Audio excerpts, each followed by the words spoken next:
khop mai mai table percent tu ba tak tak ke mo to za chiang na ya bowling green pa na sangam no san nom te una ma te ang pai phe chen amao jong khat ve khut ben na toy mok la dia please te chen na wa na zil pek pan ma te ku kang ku te ang pai chen amao jong khat ve khut ben na tong mok sak go bai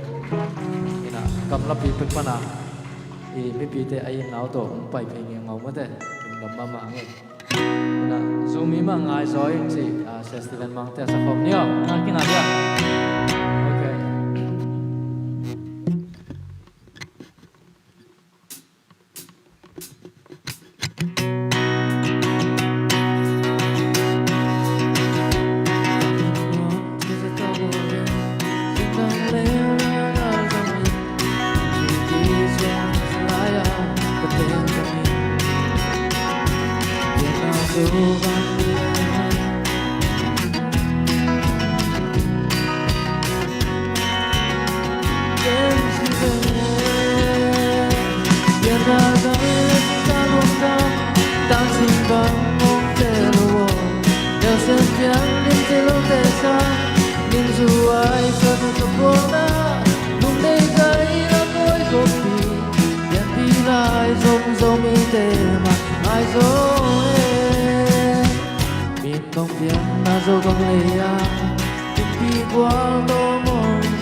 thank you so much.